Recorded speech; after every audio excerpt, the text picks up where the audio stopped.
couple of them may. Yeah, I mean, I've been on Twitter enough.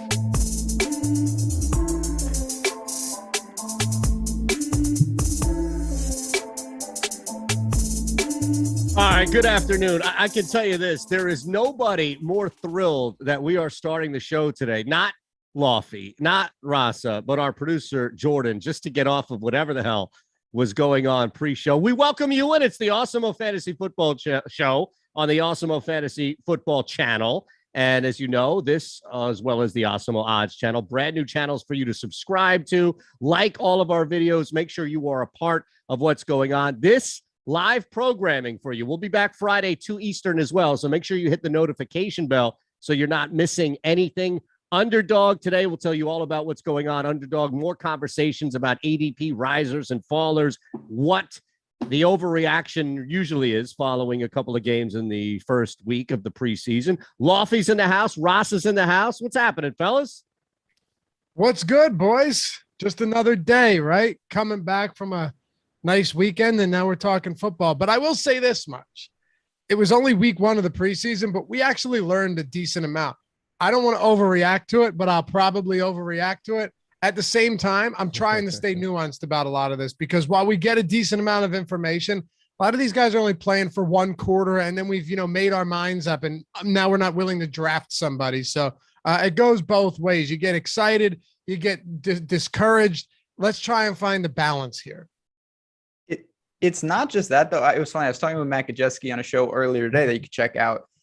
It's almost about the guys who didn't play, too. Some teams made a statement by guys they held out just by saying we're very confident in where they're at on the depth chart. So I do think there's a lot to take away from it, but there's also, and we're going to get to it, some wrong assumptions that I think you might be able to take away. So I'm excited to talk about this. Well, think about it, right? This is the season of overreaction, and we talked about this last week. Quez Watkins comes in, dominates a preseason game with a screen pass. We're going to talk about a couple of guys over the weekend now as that first week is officially in the books, but it works both ways. From the Justin Fields, oh my God, this kid's going to be in Canton in 5 years as soon as he's retired, to a guy maybe not playing so much or not playing enough or getting bumped down in the depth chart and everybody panicking, even not enough touches as we see maybe down in Miami. And there's this panic of, oh my goodness, what do we do? So as much as Lofty is here to curb his own overreactions, I think we're going to try and walk that middle ground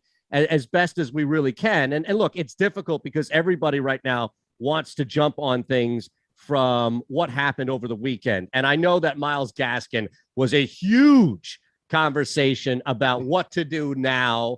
Malcolm Brown is factored in this as well. But, starting off at least with the overreaction in the backdrop, Myles Gaskin, Lofty, was a big topic of conversation to kind of round out week one of the NFL preseason.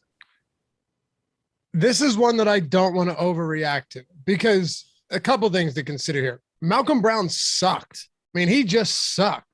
He had 2 goal line opportunities at the one, lost yardage on one of them, couldn't get in on the other one, had 7 other carries. He finished with 9 carries for 8 yards. I'm not going to act like the offensive line was stellar or that, you weren't going up against the decent defensive front in the first quarter. But Malcolm Brown was no good. And, everyone, the whole thing here is, well, look at him. He got the starter reps and Myles Gaskin even worked in with the second team. All of that's true. But I'm being careful to look at this as, Malcolm Brown, clear lead back. Now, as a result, am I willing to bump Myles Gaskin down the rankings a little bit? Yeah, I am. But it doesn't get me excited to draft somebody like Malcolm Brown. I still don't think the guy's got like 290 career carries for his career. And he's been in the league for like 6 years. So 5 or 6 years. I wouldn't get excited about that. I'd be a little bit nervous about Myles Gaskin. I still think he handles the bulk of third down carries. And maybe you see a split on rushing downs. But the good thing is, if you are a Myles Gaskin owner, because I liked him falling into that middle to late 6th round where I did a video on it just the other day. The good thing is Malcolm Brown was not good. And maybe if he continues to not be any good, he probably won't get that much work. And that's really what you're hoping for as a Gaskin owner. When I was looking at it, for me, it's true because not everything is all like pluses and minuses where it balances out. Sometimes the situation just gets worse for everybody. It doesn't mean that another guy is now relevant. It just means maybe the guy that you were targeting is less relevant. But as Lafayette just kind of talked about, I mean, yeah, you're looking at the volume in one situation, but you're also looking in the production. I think in some ways you could spin this that Gaskin, if he thrives when he gets his opportunities, could take even a bigger stranglehold because Malcolm Brown isn't doing what they want long term. So I do think we have to monitor how it's all about the public reaction. If Myles Gaskin starts to plummet, he's going to be more of an appealing target for me because I think that this is an overreaction if people are really drastically altering their boards. That's the point. Go ahead. Go ahead. No, I was just going to reiterate that real quick, which is kind of the theme where we have a week's worth of football under our belt. And we see it with value on an ADP board to value for a futures bet. There are people that are going to overreact. And we have it up on Awesemo, by the way, great place to check out our Underdog Best Ball report at 5.0 version. So all the fantasy draft ADPs and looking at specific risers and fallers. Gaskin's not on there. And that's all I was just going to echo Ben's point, which is to kind of keep a look to see if in the next week he does start to fall. Because I'm right there with Lofty, where I'm going to look to see other people make this mistake after week one and then try and jump on that for more best ball of drafts just in general. Yeah, and Crackaman, I think it is, in chat says, by the way, welcome to everybody. We're happy to have you guys with us. Hammer that thumbs up if you haven't done so yet and subscribe to the channel. We're growing like crazy here thanks to you. That's the thing. Crackerman says 100% on buying a Gaskin dip. Yeah, if you can buy a dip on Gaskin to the point where it makes sense, do it. Just like with Michael Thomas, where who knows where that guy's head is, who knows if he's going to play or not. But if Michael Thomas is sliding it to like a 120 ADP, I've seen it in many drafts. I've done a bunch of mock drafts as well. I'm perfectly willing to take that risk. And if you don't think Malcolm Brown is good, and I don't think he's particularly good either, sure, he got a decent amount of work early in the season for the Rams last year, but Cam Akers clearly grabbed the keys to that team late in the season, and Malcolm Brown was essentially phased out of the offense. So I'm not convinced that he's very good. Now, does it say something that they decided not to draft a running back until, the 7th round, and then grabbed Malcolm Brown in free agency? Yeah, I think they're going to use him. But if he's not efficient and he's not good, and Myles Gaskin is more of a cutter who you can use pretty much everywhere on the field, then it just seems like he's the better option here. But at the time, I want to see what it looks like next time out. What happens if Myles Gaskin is the one who comes in and gets most of the first team reps and Malcolm Brown gets a couple opportunities, but no goal line work. And it turns out that Brian Flores is just trying things out. Then we're going to all say, well, we overreacted. And now Myles Gaskin is going in the 9th round. So pay attention to that. I don't know if I want to jump on Gaskin right now because I don't think the dip's going to be big enough just because we don't know and there's a ton of uncertainty. But jump on it, when it maybe the pendulum swings back in the other direction. And if that's the case, it's a great time to make a move. We just saw this. Sorry, man. No. I was just going to. It was like that second and a half. I didn't know if you were going to jump in. I was feeling it out, and I was gonna just add just a little a finishing touch, but no, I'm in line exactly I think we're all on the same page with this one, to be honest.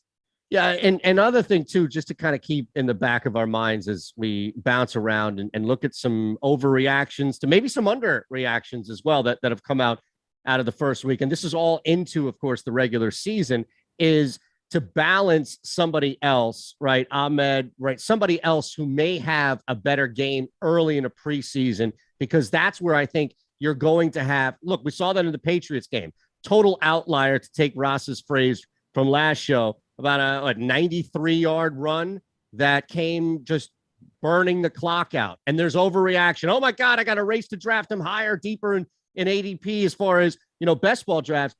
That's a big part of it, I think, is balancing not just a dip like we'll see with Gaskin, but balancing it out with somebody else who's probably not going to get much burn, taking advantage of a vanilla preseason.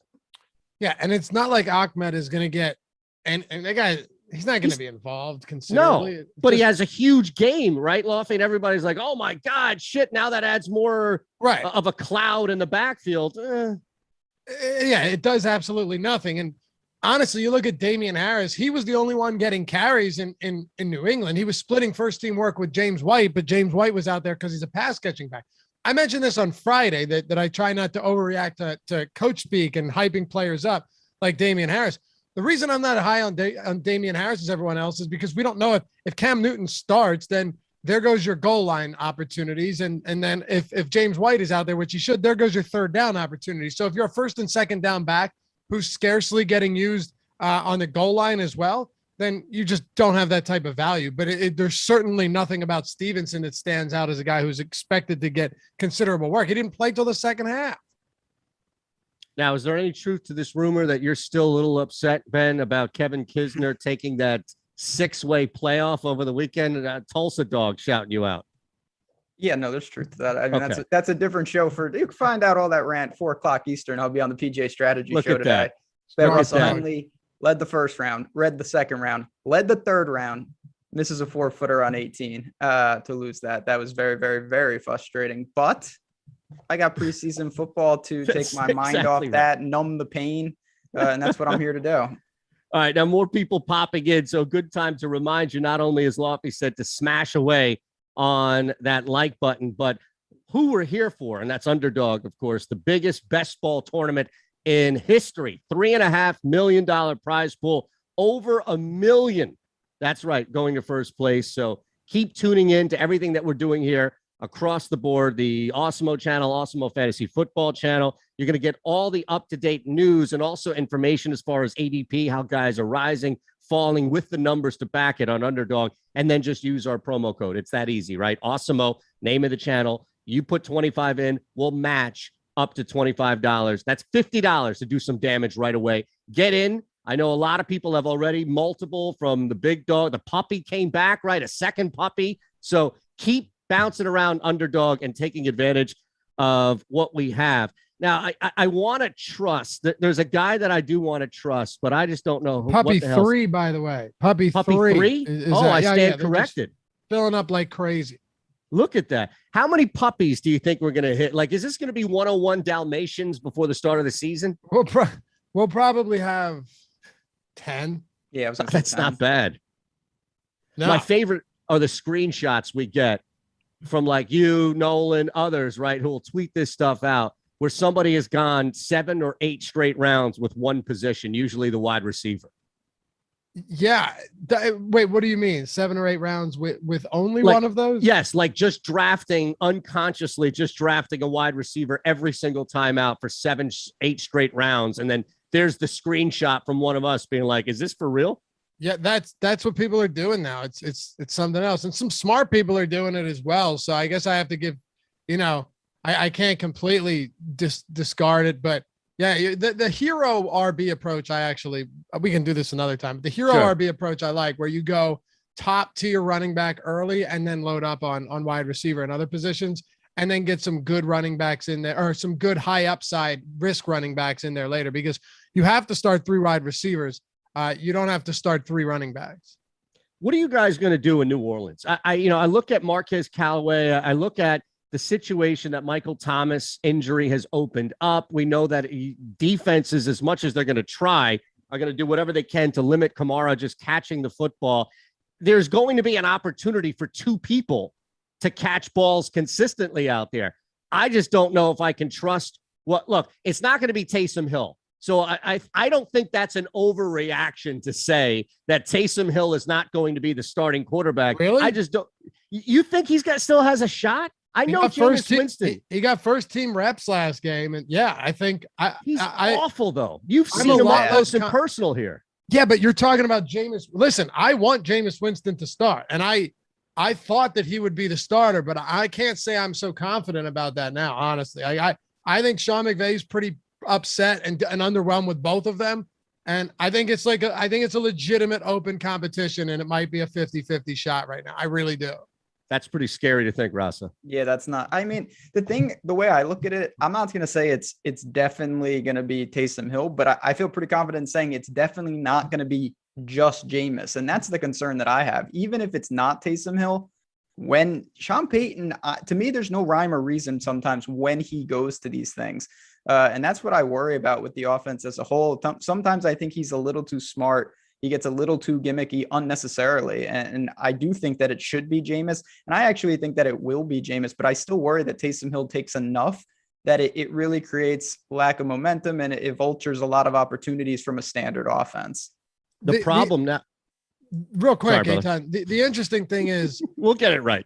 Yeah, eventually. That's the thing that sucks about doing this shit remotely, right? I mean, if you could just all sit in the same room, it makes it so much easier because when you interrupt each other, it's just natural, and that's the way it goes. But you're right. We'll figure it out. I should shut up. That's my fault. Go ahead. No. I mean, look, Winston started off miserably. He had a botched snap to Murray that got credited to Murray. It always does credited to Murray. So I guess it was Murray's fault. But then he had a couple bad spots and then really picked it up towards the end of the second half, ended up gunning a touchdown into the end zone, had a couple big throws. Taysom Hill also was 8 for 12, started off great and then completely fell off and then got picked on a miscommunication with him and his receiver. But all I know is that somebody has to be active. It's Alvin Kamara. I think people are probably a little bit too worried about Taysom Hill's effect on him. I think he'll still be perfectly fine. But Marquez Callaway is the guy that stands out to me. I mean, he got peppered again. He looks good. He's been the clear number one receiver in camp, and you're pretty much getting him for free any single place you draft right now. Yeah, the difference is, Traquan Smith still hurt, right? The difference is what happens when guys start to matriculate back to that healthy spot, but you still come back to the quarterback scenario. So let me throw a hypothetical out. I'm going to give you the benefit of the doubt ahead of time. 30% of the snaps on an average per week are going to Taysom Hill. That's enough for me that's a major deterrent for me to roster anybody other than Alvin Kamara, because a linebacker could drop back and get the ball to Alvin. I don't know if Taysom Hill has a better arm than most linebackers in the NFL. I think that's is that an overreaction? That's harsh. Yeah, Taysom Hill is god awful. Let's be honest, though. We saw him up close and personal last year. He couldn't make easy throws against the Eagles. Yeah, I remember. I mean, he was a pain point all year, and then they put him at tight end in the DFS streets, and it was even more of a mess at times. I still think no matter what, this is what I don't get. To me, even if Taysom Hill is ineffective, he will carve out a somewhat meaningful role on this team. And to me, that's enough. Kamara's in a separate bucket because he, to me, is, matchup proof, personnel proof. He's going to get hits. Everybody else, though, I think is somewhat dependent on what happens at QB. Yeah, it's a tough call right now. The two players that I'm willing to target right now, I'm not as concerned about Alvin Kamara as everybody else. If you want to win football games, you have to get Alvin Kamara the football. It's that simple. And you still have to throw. Let's be clear. Everyone looking at Taysom Hill as someone that's just going to run the football is not right. Like, yes, I would much rather have Jameis Winston over Taysom Hill if I'm an Alvin Kamara owner. There's no doubt about that. Don't get it twisted. That is 100% how I feel. Jameis Winston is much better for Alvin Kamara, no question. But if you look at it, in 2 games, he attempted 37 and 38 pass attempts, 232 yards and 2 scores, 291 yards and 2 scores. It's not like he just doesn't throw at all. One of them was 18 to 23 for 233 yards. And then the other one against Denver, if you remember, where he only needed to throw 16 times because Denver's offense was so bad and they just blew them out in Denver. But like, someone still has to do something, and you have no more Jared Cook. Michael Thomas is going to be gone for a while. Emmanuel Sanders is in Buffalo now, so you still have to throw to somebody. And I think Marquez Callaway has carved out enough of the role for himself to where if you're getting him in a lot of leagues, you're getting him in the last pick of the draft. Why not? He could be the number 1 on this team for half a season, if not more, if Michael Thomas doesn't play. Yeah, he was the best quarterback in the Denver game. I'll give you that, because that was when they had to use Kendall Hinton on the other side, and they had actually no offense. That's right. Yeah, and I think it was a bad weather game too. Oh, it was so bad. But arguably the best quarterback on the field, because that kid was not terrible. The 4th string. No, he played. He played a wideout. little quarterback in college. Right. I am concerned about these fringe New Orleans options outside of Kamara just because of the QB. So that's the easiest way I can say it. Kamara is Kamara. Everybody else to me is somewhat contingent on this, and that's a scary proposition. Yeah, and I think as we move on to some bigger assumptions, especially some wrong ones, I think I'll just add, not that we need it, but just to add that last point, which is Kamara, like Taysom Hill could be the starting quarterback. Sean Payton could come out tomorrow and say Payton's going to get all the reps, and then if he gets hurt, we'll go with Winston. I still think you can make an argument that Kamara doesn't drop at all in his ADP, and you can make arguments he's the best or second best, third best option, depending on where you're looking at it, where that wouldn't happen as well. So let's look at a couple of, is that fair? Yeah, if it turns out that Taysom Hill is the starter, he's going to get used a lot. The problem is that there's a tier one, in my opinion. It's Christian McCaffrey, it's Dalvin Cook, it's Alvin Kamara, and it's Derrick Henry. I made a video recently saying that in half-point PPR and PPR leagues, I would draft Kamara ahead of Henry.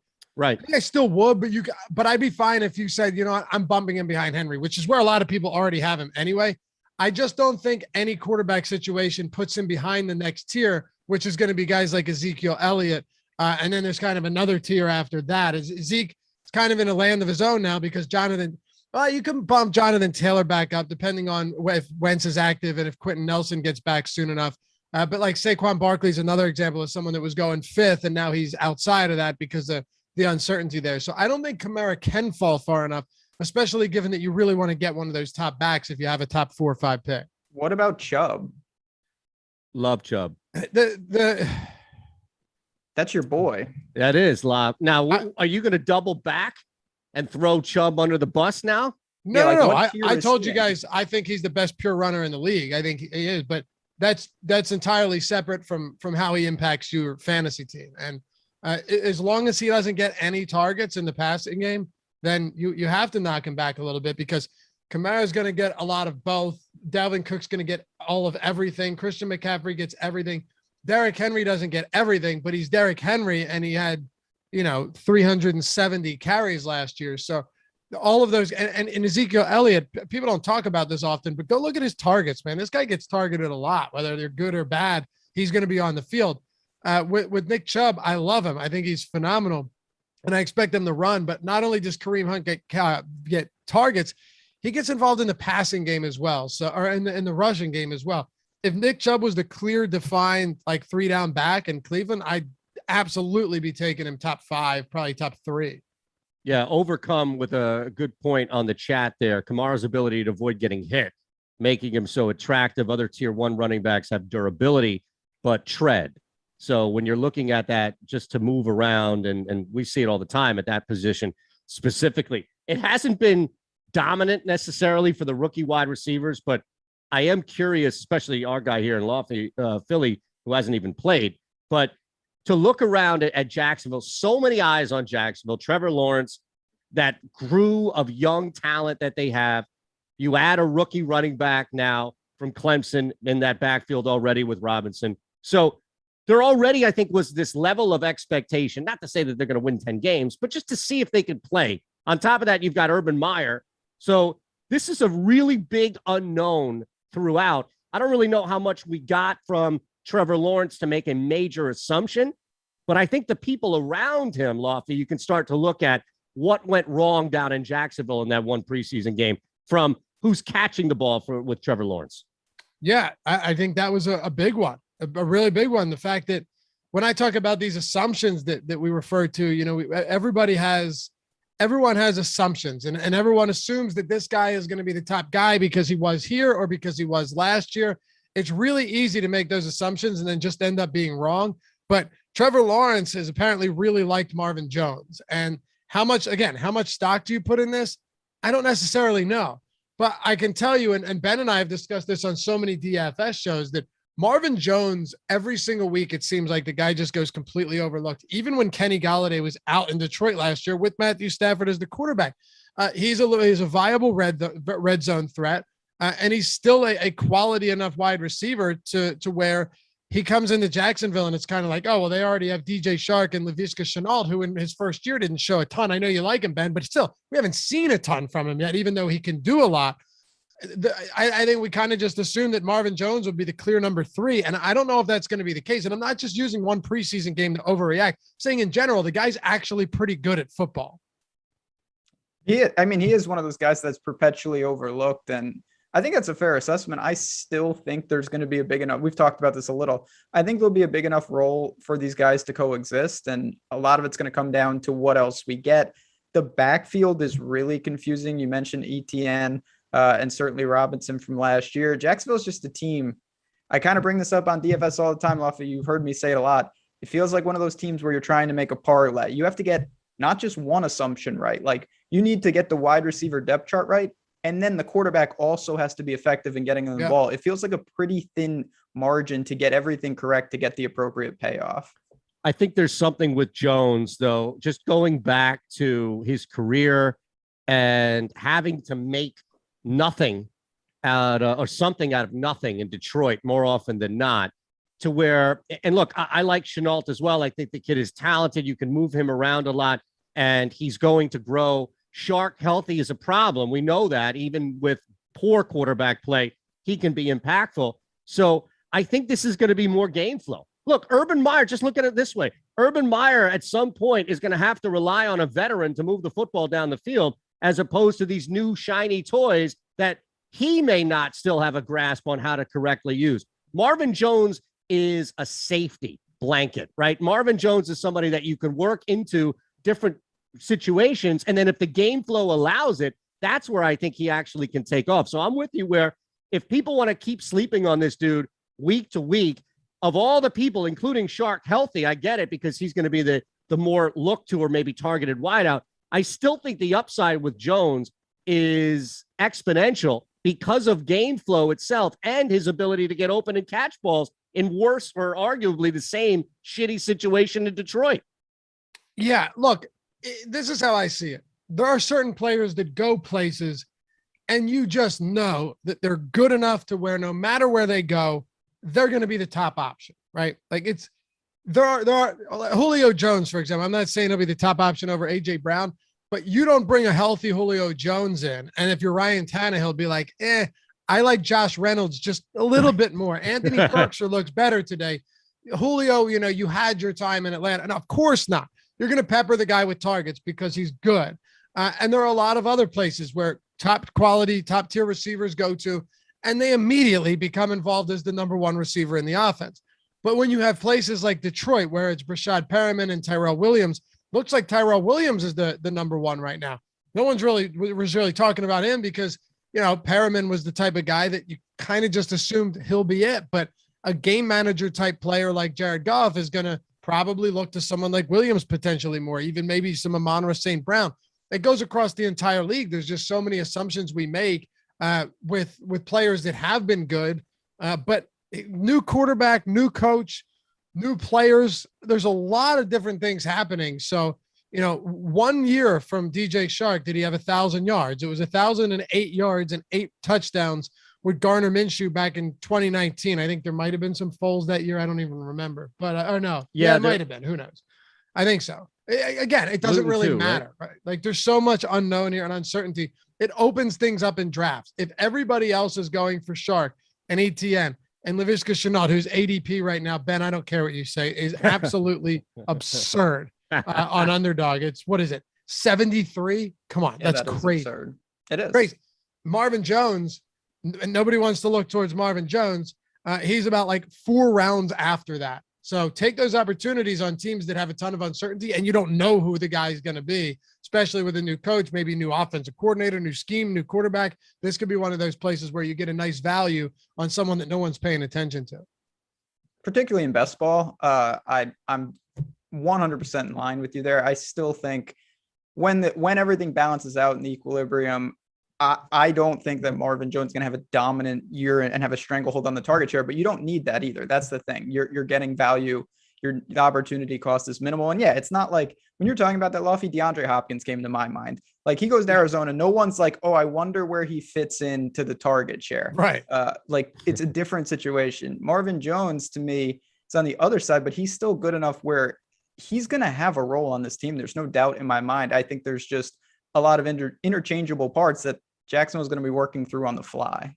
Yeah, and speaking of best ball, again, Underdog is the place to go. 3.5 million plus in prizes, over $1 million to first place on the big one here. Just use our promo code Awesemo, and we'll match up to $25 for your first deposit. Reminder here, as more people start popping in, that thumbs up button is there for a reason. So we want to make sure that you continue to hit away. And look, we've got great citizens in this chat as well who remind the newcomers to do just that. So we appreciate everybody's help by all means. Now, there's another factor here involved in this early preseason. We touched on this just as a theme opening the show, and that surrounds what's going on specifically in the Buffalo backfield, where clearly there's a running back by committee, we know, with Moss and Singletary, Moss being hurt, so Singletary getting a lot of the workload because of that.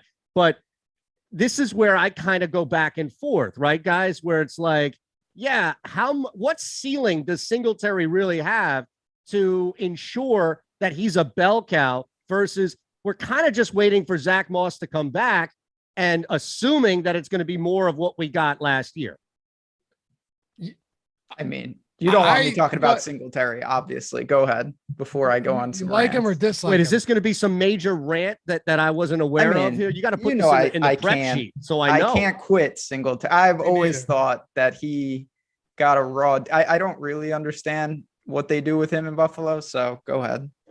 Dude, I had so many tweets about Singletary in his rookie year because Ben, you remember every carry this guy had was more than 10 yards. Every play, every time he touched the ball, it was like 10, 12, 15, 20 yards. And then he hurt his ankle.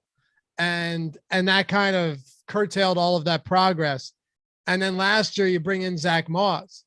But here's my thinking in a nutshell. I'll keep it simple for you. Just to avoid the backfield altogether. Zach Moss wasn't even in this preseason game. So sure, Devin Singletary was fine. But Josh Allen's going to get a ton of those goal line opportunities anyway. So what's it matter? They already don't run the football a ton. They don't need to. You have Stephon Diggs, you have Sanders. Now Gabriel Davis had a great rookie season. You will get some decent games from Singletary and Moss, but you're never going to be able to predict which one it's going to be. Moss probably still gets most of the work at the goal line, even if Singletary gets more in between the 20s and maybe a little bit of passing down work. But I mean, really, what value is to be had here when you've got two guys likely splitting work? And even if one of them does, kind of edge out a small lead in the backfield touches, how many opportunities is he going to get to score when you have a quarterback that rushes for, 7 to 10 touchdowns a season? It's just, to me, an easy stay away spot. Not for Ben, though. No, it is. That's the reality. I'm more mad at the situation than what's happening. I'm with you. Sound like a parent. It shouldn't be. That's one of the biggest things that I struggle with, and I think a lot of people do.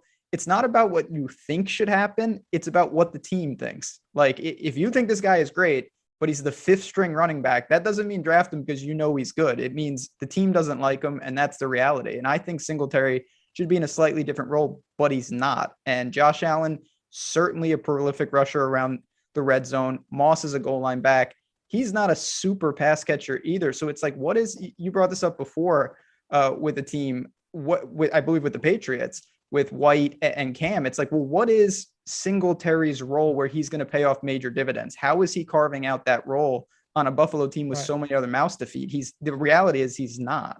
So on the flip side, I wonder, are people overreacting and not drafting Moss as high as they should because of this misconception that his injury and time out is going to truly limit his A, playing time, and then B, productivity, especially as you mentioned, Ben, on the goal line?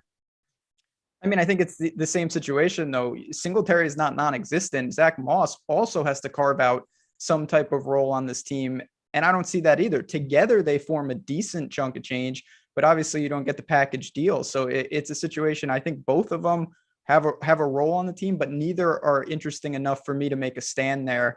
Buffalo is going to be a very, very good team, but I don't see a great fantasy output from anyone in this backfield. Moss has an ADP of 104 right now, which to me is just too high. Agree. It's just too high. Yeah, so it hasn't even dipped. His time off, and then what Singletary's doing hasn't even impacted Moss from a negative standpoint. Like Singletary looked good, but it's so early. Yeah, it's a preseason game, and it's not like he was great. He was just And it's like, oh, he still exists. You know what I mean? He reminded everyone that he's still alive. And Breida's there now. Chad just brought this up. Breida's not someone who, I'm not saying he's going to carve out a major role, but he could steal a little as well. That just makes it even worse. Yeah, that's a great point. All right, let's look at the shit show that is the Texans backfield, and maybe Philip Lindsay, with his ability to catch the football, stands out a little more. We know that Ingram, the new arrival, I mean, my goodness, I forgot David Johnson was still there. And then you have a big situation right now where I think we need to, for the purposes of at least this conversation today, assume that Deshaun Watson ain't playing a lick. So that also impacts this backfield, specifically with Lindsay, who, again, on the surface would seem that he has the ability at least to stand out more so, even if all things are equal with the 3-4 backs. This backfield is another one where it's like, hey, if you told me you have no interest in trying to figure out what's going to happen and you're just not going to draft anybody at all, I'd be cool with that.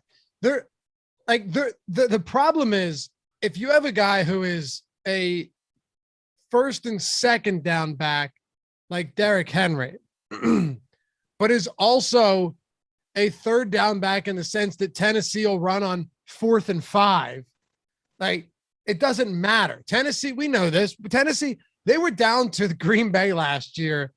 God, I don't know if you guys remember, but they were probably down by 3 scores. And they're still running Derrick Henry on 1st and 2nd down on every single play. So, like, yeah, Derrick Henry isn't a pass catcher, but they just run so much that it doesn't matter anyway. But when you get into a situation where in week 1, again, let's not overreact too much. We got to provide some context, a little bit of nuance here, where Philip Lindsay was the 1st and 2nd down guy. Yep. And then David Johnson was the 3rd down guy. But this team's going to be awful. Like you said, Deshaun Watson, there's no way he takes a snap. If that's the case, you're really just looking at a ton of 3 and outs where Philip Lindsay goes for 2 yards and then -1, and David Johnson catches a pass at the line of scrimmage and gets lit the fuck up. So I don't know. I just think if you had if David Johnson was your clear-cut guy, right, then I would still be willing to draft him. But now you have a ton of backs in this backfield. None of them are particularly good, and the offense is going to stink. What do I want to do with that? This team is going to be terrible. Doesn't even do it. Just if Deshaun Watson doesn't play, there's no way he plays. Well, listen, I know this is a fantasy show. I'm just going to give a quick plug for the Awesemo odds side of things here. You should go there because I will be talking a lot about the Texans win total, which I will be shorting. This team is going to be, to me, firmly the worst team in the league. And that has lowest total in the league right now, right? 4.5. I see it. I don't know if it's low enough. They're juiced to the under, so you're gonna pay a little price. But I mean, my goodness, is there even any concern? You're right. I mean, it isn't low enough. This team has, when you get into a situation, and we were talking about this with the Chiefs, you have so many touchdowns to go around. You don't have to be as precise with who you're targeting in some ways, because okay, he doesn't need to monopolize the market. If he can grab a touchdown here or there, the Texans might only have a touchdown to divvy up a game if they're lucky. So you better hope that's on the ground, and then you got to pick which one of the backs gets it. This is an anemic offense. It's just an awful team. So I think you're really taking on unnecessary risks with a team that's going to struggle all year. Now, we do have our poll up real quick, Lofty. So the show poll is up. I don't know if you put that up. Jordan put that up. Jordan. So okay, cool. I don't look. I'm new here. I don't know who puts the polls up. See, you did, Ben. Ben put it up. Me? What? No, I don't know what goes on. Must have been Nolan. I don't know. Does Deshaun Watson play in 2021? So feel free to vote. We have more people coming in. I imagine it's going to be a lot of no there for that as more votes come in. Sorry, Loft. I just want to alert people to the poll. It was Nolan. Look at that. We love it. What's Nolan. Crazy to me is Houston was competing for a Super Bowl 2 years ago, in the sense that they made all of these trades, gave up a bunch of first-round picks. You go get Laramie Tunsil. You made all of these big moves. And then not only were you awful, right, or at least not good enough, because I believe they did make the playoffs against Buffalo two seasons back. Yeah, that was Watson. They were up winning like that 20 game. points, weren't they? Yeah. Yep. And Josh Allen made some bad plays, and then Houston just unraveled, as they often do. So Overtime sure, they made game. But seriously, if you look at the state of affairs in Houston, based on how many years they didn't have a first round pick, like they went a couple of years without a first, they gutted a lot of their draft capital. And here we are looking at a team. It's like, you'd be very smart to trade Watson if someone's willing to give you 3 firsts for him, because you need to replenish those draft picks real quick, or you're going to be bad for a really long time. It's not just be a single year thing, right? Like, what happens if Watson's just not allowed to play and then you can't trade for him? They get nothing in return. I'm not saying that's going to happen, but they'll be bad for years to come, real bad. Yeah, you're right. That'll set you back significantly. All right, different means to the same end, trying to figure out what's going on here. So, Rasa, you want to take a shot at this first, but what's more difficult to figure out? Is it the shit show in Houston or just the crowded backfield? Again, different means to the same end of what we're dealing with the Jets. Yeah, I do think it's slightly different. At least the Jets are, I'm not saying it's going to work, but they're trying to put pieces together for the future. Houston has no hope. They're just eliminate them from the league. The Jets at least care about a football game each week. We can't say that about Houston. Houston never should. I'm not going to go on a Bill O'Brien rant, but he never should have faked that punt. If anyone remembers that game, they tried to fake that punt and they never recovered from Which that. one was that?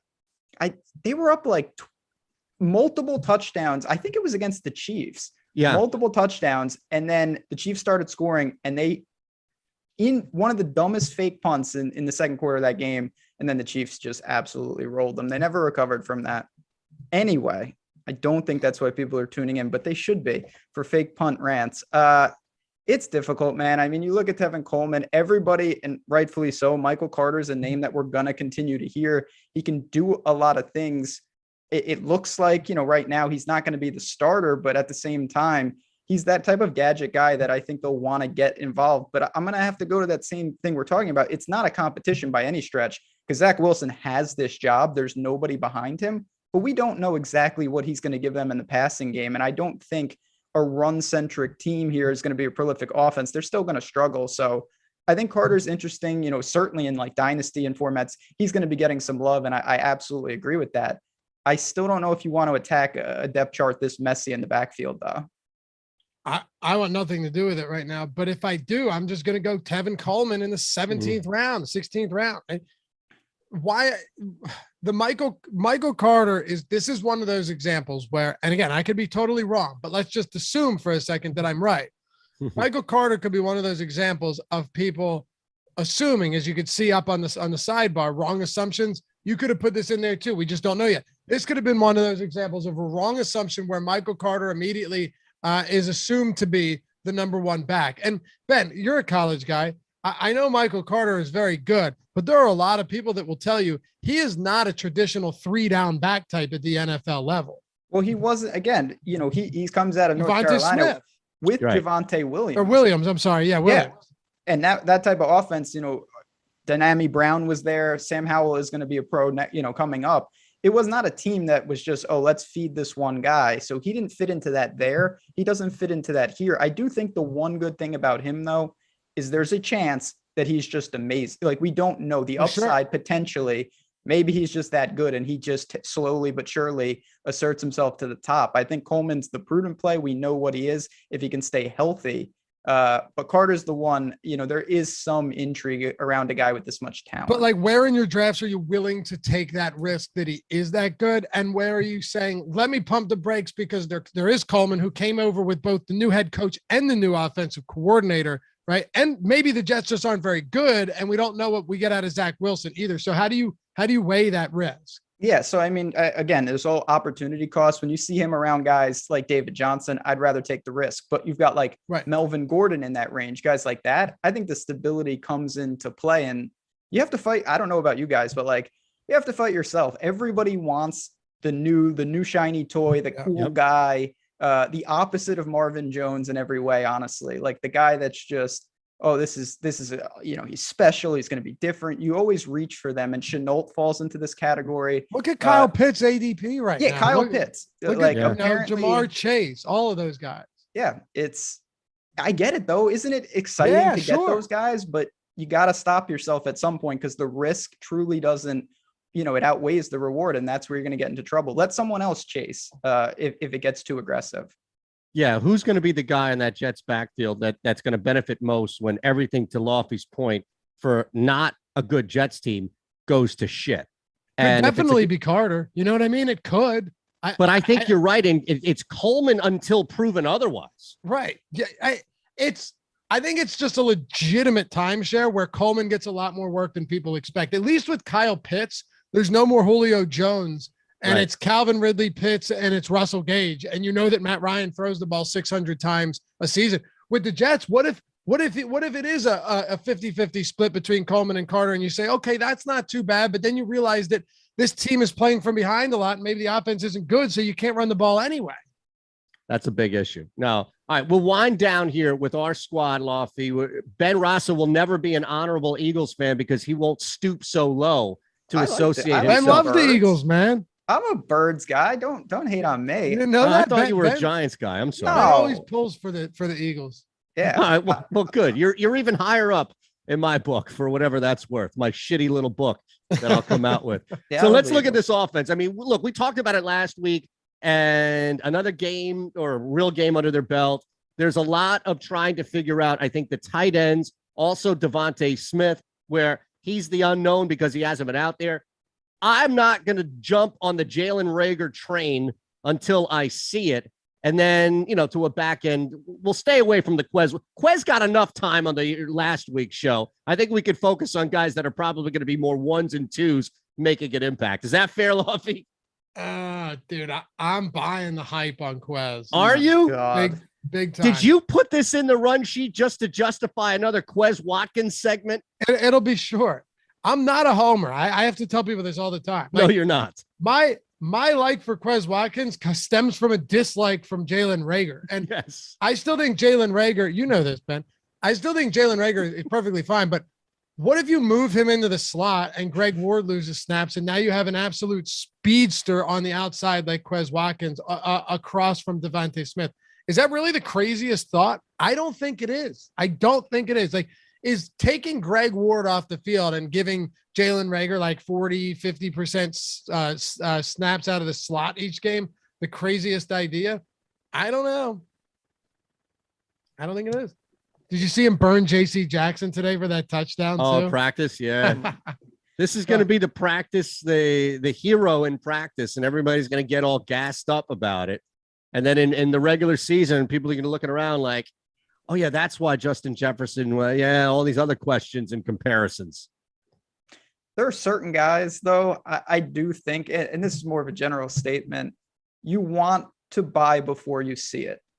Because if once you see it, everybody else is going to see it, and you're going to kill some of your value. Now, you incur a lot more risk that way because before you've seen it, it might mean that he just can't do it. To me, Jalen Reagor is someone that I'm not deterred. I've said this multiple times by what I've seen. I know it's not an ideal start, but if it was, we would be having different conversations about where he'd be drafted, obviously. And to me, this is someone I really liked coming out of college.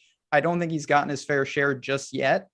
I'm going to still blindly back him where he's going, because to me, there's not that much risk, and there's still a big opportunity on a team that really doesn't have, a hierarchy that I think is set in stone. They've got some pieces. We're talking about some fringe. I mean, Quez Watkins, let's not get crazy. There's a couple plays go differently. He would never have been mentioned on this show at all. I'm not, right. I wholeheartedly agree.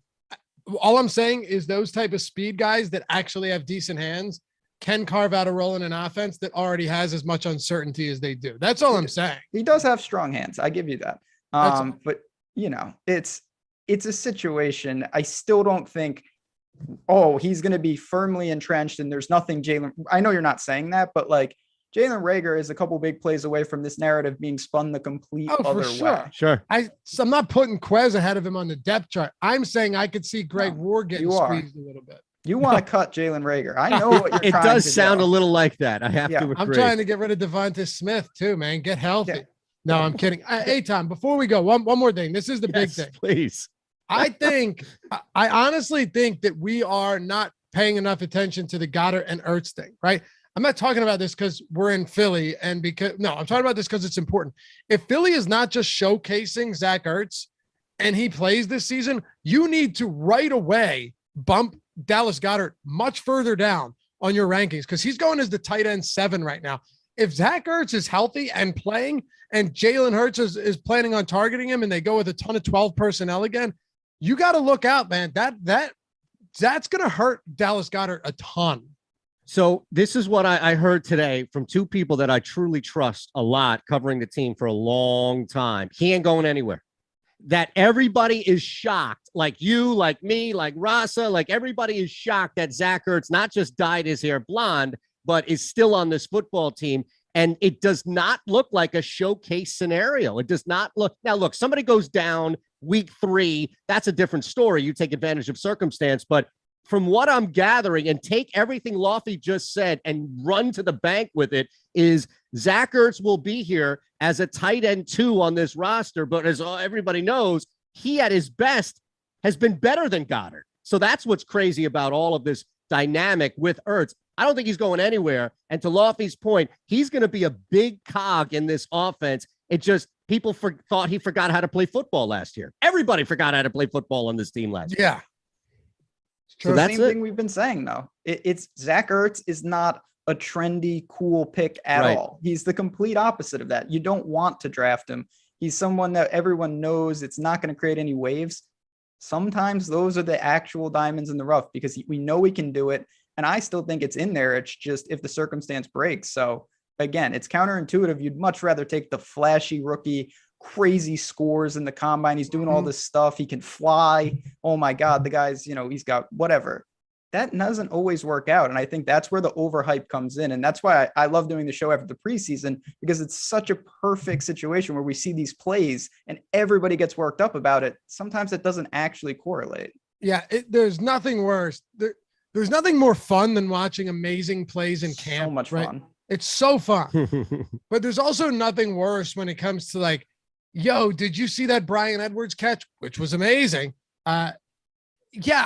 We did. And then he's being comped to Terrell Owens, and Derek Carr's calling him Devontae Adams when they were at Fresno State. Like, I think I mentioned this on Friday. Ultimately, just some context, some nuance. That's all. So when Jeffrey Hawkins says this is comedy, and he does not say that in a good way, Coleman is just a placeholder for Carter. Again, what I'm saying is that's the assumption. Well, if you're drafting him with that being the assumption, just be prepared to have a guy that you're drafting as a starter in your starting lineup that might not be starting for a while. And there are so many question marks on that team already. That's all. Just a little context, a little nuance goes a long way. Love it, man. So we're going to be back Friday afternoon. The beauty of it is we'll have another Eagles game, in this case, Thursday night with the Patriots. So for all the people saying, my God, even Rasa here, too many Eagles fans on the show, tell them to stop scheduling them as the lone game in the preseason, and we'll have less to talk about. But we'll do that Friday on 2:00 Eastern time, the Awesemo Fantasy Football channel, right here where you should be subscribed. Smash away on the Awesemo Fantasy Football show. That's Ben Rasa. That's Lofty. So for Jordan, of course, producing the show. Everybody else out there, we appreciate you. Just leave us a like on your way out. Enjoy the rest of your week, and we'll be back on Friday. Hey, subscribe to that channel. Help us out. Let's go. Do it.